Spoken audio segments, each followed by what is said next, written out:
Bonjour. Bienvenue dans notre émission. Jalen Horde, vous avez 21 ans, vous êtes franco-américain, vous êtes né au Havre et vous êtes basketteur de NBA. Vous jouez dans l'équipe de Portland, les Trail Blazers. Là, on vous voit lors d'un match face aux Lakers de Los Angeles. C'est sur votre compte Instagram. Vous aviez gagné ou perdu cette fois-là? C'était le dernier match de la saison, donc c'est le match 5 qu'on avait perdu celui-là. Bon, ouais. Vous gagnerez le prochain. Un mot, avant, on va rejoindre Alexis Buisson, un mot pour désigner Donald Trump. C'est un individu intéressant du moins. Je trouve que des fois, il dit des choses qui sont un petit peu hors contexte et un petit peu hors du commun des fois. Et je trouve que c'est quelque chose de très particulier, quoi. Intéressant et hors du commun. C'est vrai que ça le définit bien, hors du commun. Donc on est en ligne avec Alexis Buisson. Salut Alexis, tu es à New York, sur la côte Est, et tu reviens juste de Portland, de l'autre côté du pays, donc dans l'État de l'Oregon. Tu étais à Portland pour couvrir les manifestations de Black Lives Matter, mais quand tu es arrivé, tu as découvert une ville cernée par les incendies. Oui, tout à fait. Et puis une ville où régnait vraiment une ambiance fantomatique, apocalyptique même, vraiment lugubre pendant les jours où j'étais sur place. La fumée causée par les incendies, on va le voir sur ces images, a coloré véritablement le ciel en jaune et installé un voile de fumée sur la ville. Un voile si important, Valentine, que Portland avait ces jours-là la pire qualité d'air au monde et que la température a chuté car les rayons du soleil étaient tout simplement bloqués par cette fumée. La semaine dernière, 10% de la population de l'État de l'Oregon a dû être évacuée ou a été notifiée de se préparer à évacuer. Au total, il y avait une quarantaine d'incendies dans l'Oregon dus à une sécheresse importante et au vent fort qui soufflait sur la région. Des facteurs qui ont également contribué à d'autres incendies importants sur toute la côte ouest des États-Unis. Et ce qui est fou, c'est qu'en discutant même avec certains évacués, ils ne mettent pas en cause le changement climatique dans cette situation. Pour eux, ce sont des incendies volontaires déclenchés par Antifa, le mouvement antifasciste que Donald Trump décrit comme une organisation terroriste. Des rumeurs qui étaient tellement insistantes que le FBI et la police locale ont dû démentir formellement. Et ce qui nous emmène, Alexis, à cette fracture là-bas entre manifestations antiracistes et suprémacistes blancs. Tu as tourné une vidéo de ces manifestations. Oui, tout à fait. Une vidéo tournée dans un quartier nord de Portland. Une trentaine de personnes étaient réunies la semaine dernière autour de Leif Winston, qui est la mère de Patrick Kimmons, un jeune noir tué par la police en 2018. Elle se mobilise toutes les semaines, cette mère, pour demander la réouverture de l'enquête sur la mort de son fils. Alors, c'est un groupe qui était assez restreint quand j'y suis allé, tout simplement à cause de la fumée. Mais même si c'est une petite manifestation, elle était assez symbolique, je trouvais, de ce qui se passe à Portland en ce moment. C'est une manifestation qui était largement pacifiste, ce qui est le cas de la majorité des rassemblements à Portland.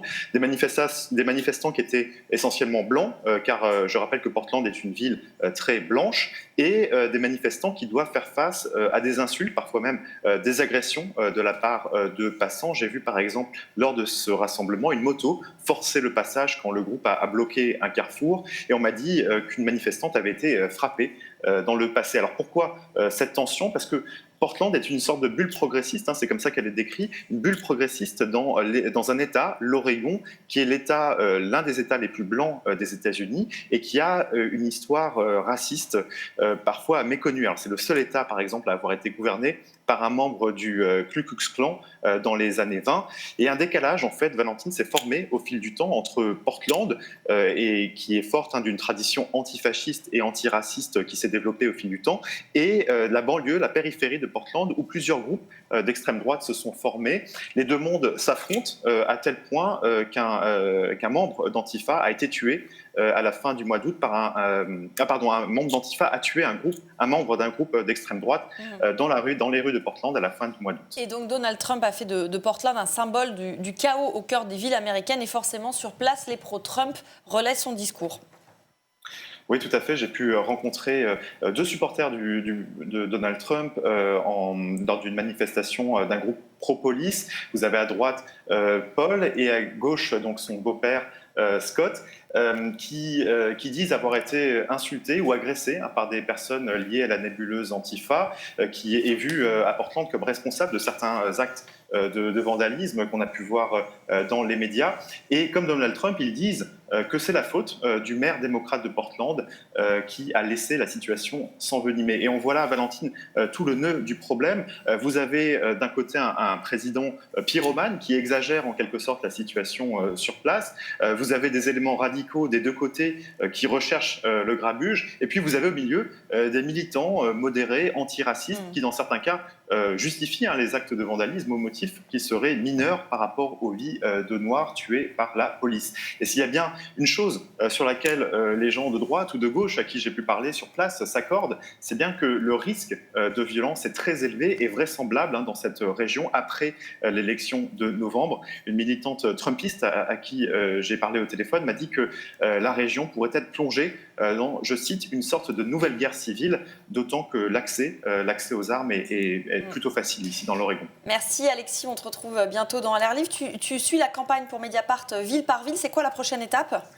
Alors on va aller en Floride, où je vais m'arrêter le long du couloir autoroutier I4. C'est une zone qui traditionnellement, et dans l'histoire, détermine l'issue des élections présidentielles en Floride. Merci Alexis, à bientôt. Jalen Howard, cette nouvelle guerre civile dont parle Alexis, que promettent les pro-Trump, et d'ailleurs Donald Trump lui-même promet le chaos s'il n'est pas réélu. Est-ce que vous y croyez ? Est-ce que ça vous inquiète ? Non, ça ne m'inquiète pas trop parce que, en tout cas, pendant que j'étais aux États-Unis, je trouve qu'il y a de plus en plus de personnes qui commencent à comprendre un petit peu ce qui se passe, que Donald Trump, des fois, il dit des choses qui sont un petit peu ignorantes, je pense. Et je trouve que les gens commencent à être de plus en plus antiracistes. Je vois beaucoup de Blancs qui luttent contre le racisme envers les personnes de couleur. Et je pense que ça me donne de l'espoir pour le futur.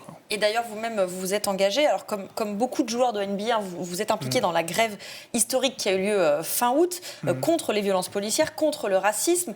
On en a parlé sur Mediapart. Iban Raïs a raconté cette grève qui a éclaté alors que tous les joueurs de NBA étaient rassemblés à Orlando au moment des playoffs. C'est le grand tournoi de fin de saison de la NBA. Vous étiez donc à Orlando, je le précise, à cause du Covid. Tout était là-bas, sur le site de Disneyland, cet énorme parc d'attractions en Floride. Ça devait être un peu bizarre comme ambiance. Ouais, c'était particulier. C'était particulier, mais c'est donc là, c'est de là que c'est parti. Et le déclencheur de cette grève, Mathieu en a parlé tout à l'heure, c'est l'arrestation très violente de Jacob Blake à Kenosha, dans le Wisconsin. Cette grève était une grande première. On vous a vu porter ce t-shirt. Voilà, Black Lives Matter. Pourquoi vous avez décidé de le porter à ce moment-là et de l'afficher ? En fait, c'était quelque chose qui était très important pour moi et même le reste de la NBA. Et on savait qu'à Disney, toutes les équipes allaient être ensemble à un même lieu. Et du coup, qu'on allait avoir une grande plateforme, que beaucoup de gens allaient regarder nos matchs. Et donc, on trouvait que ça allait être le meilleur moment pour passer un message qui nous tient à cœur, quoi. Et donc, vous avez eu ces discussions entre joueurs, qu'est-ce qu'on fait, pourquoi c'est important, etc. On en a parlé pendant le confinement. On a eu de nombreux rassemblements, des réunions pour parler un petit peu de qu'est-ce qu'on allait faire pour lutter contre le racisme et essayer d'aider la cause, quoi. Et même quand on arrive à Disney, on a eu une grande réunion pour essayer de continuer à lutter contre le racisme. Parce qu'il faut dire qu'en fait, depuis le 29 mai, la mort de George Floyd, évidemment, les États-Unis ont été dans cette ébullition. Et dès ce moment-là, j'imagine, vous en parlez avec vos collègues, avec les autres joueurs ? Oui, on en parle souvent parce que c'est quelque chose qui nous touche. Et la majorité des joueurs de notre équipe, on est des personnes de couleur. Donc, c'est quelque chose qui nous tient à cœur et on veut faire de notre mieux pour essayer de lutter contre ça, quoi. Alors, la grève s'est arrêtée. La NBA a promis de soutenir des mesures pour plus de justice. Elle a même transformé des stades en bureaux de vote pour l'élection. Est-ce que vous pensez que ces promesses seront tenues ? Par rapport aux salles avec les votes, etc. Oui, la NBA qui, pour arrêter la grève, fait des promesses sur la justice sociale. Est-ce qu'elles vont être tenues ? Est-ce que vous allez continuer un peu d'être sûr que... Je pense que ça va se faire parce que je trouve que la relation entre les dirigeants de la NBA et les joueurs, elle est forte. Je trouve qu'ils nous entendent, ils nous aident beaucoup pour faire passer des messages. Donc je pense que oui, les promesses vont être tenues. Du coup, vous êtes en France, la saison s'est arrêtée prématurément, vous êtes donc rentré en France et vous avez donc aussi participé à Montpellier en famille à des manifestations également antiracistes contre les violences policières, notamment avec le comité Justice et Vérité pour Adama. Est-ce que les manifestations aux États-Unis sur ça et en France, c'est pareil ? Quelles sont les différences ? La différence, en tout cas, moi, je sais que par rapport à celle de Portland, elle était un petit peu plus petite en termes de nombre de personnes, mais elle était aussi puissante, je pense, parce qu'on passe tous le même message, on se bat tous pour la même chose. Donc, je pense qu'il y ait beaucoup de personnes ou pas, c'est fort et je pense que ça montre beaucoup de solidarité, quoi. Pourquoi c'était important pour vous d'y être ? Je pense que c'était important parce que... En famille, hein, c'est ça? Ouais, on était en famille parce que j'avais une conversation avec mon frère et il m'avait dit que il n'était pas très à l'aise dans l'idée d'aller manifester parce qu'il ne voulait pas que quelque chose lui arrive. Et quand il m'a dit ça, ça m'a vraiment touché. Et je trouve que c'est pas normal pour quelqu'un de son âge d'avoir peur de sortir dans la rue, entouré de policiers, des choses comme ça. Donc je trouvais que c'était super important et je voulais lui montrer qu'on est tous ensemble, on va se battre pour la cause, quoi, et que... Votre frère, il vit en France? Il est parti aux États-Unis il y a 4-5 jours. D'accord. Ouais. Mais quand il avait peur, c'était en France? Ouais, c'était en France. Et du coup, je voulais lui montrer que t'as pas besoin d'avoir peur, on se bat tous ensemble et tout va bien se passer, quoi. Vous retournez à Dallas pour vous entraîner bientôt, c'est ça? Oui, dans à peu près 3 semaines. D'accord. Donc c'est la reprise pour vous. Ouais, c'est ça. Merci en tout cas, Jalen Howard, d'être passé dans À l'air libre. À très bientôt.